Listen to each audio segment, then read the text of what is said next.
নমস্কার সবাইকে আমার রান্নাঘরে। আমি আজকে বানাবো চটজল দিয়ে একটা ইলিশ মাছের ঝোল। বেশি টাইম লাগবে না, তোমার 10-15 মিনিটের মধ্যেই হয়ে যাবে। তো এখানে আমি আলু বেগুনটা ভেজে নিয়েছি, তেলে দিয়ে দিয়েছি কালো জিরে। এবার এখানে আমি লঙ্কা আর সর্ষে পেস্ট করে নিয়েছি। তেলে দিয়ে দেবো একটু হলুদ আর লঙ্কার গুঁড়ো, কালারটা সুন্দর হওয়ার জন্য কাশ্মীরি লঙ্কার গুঁড়ো দিয়েছি। এটা ভাজবো না, আমি জাস্ট মিশিয়ে নেব। তারপরে জল দিয়ে লবণটা দিয়ে দেবো। লবণটা দেওয়ার পর একটু নেড়ে তারপরে ভেজে রাখা বেগুন আলুটা দিয়ে দেবো।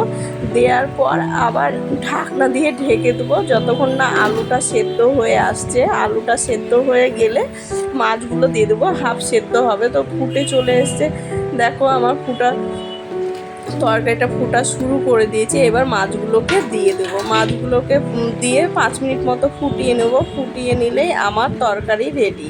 তা আর একবার ঢেকে দেবো আমি, আলুটা আর মাছটা ভালো করে সেদ্ধ হওয়ার জন্য। এই যে আমার তরকারি রেডি হয়ে গেছে। এবার গ্যাসটা অফ করে তরকারিটা ঢেলে নেব।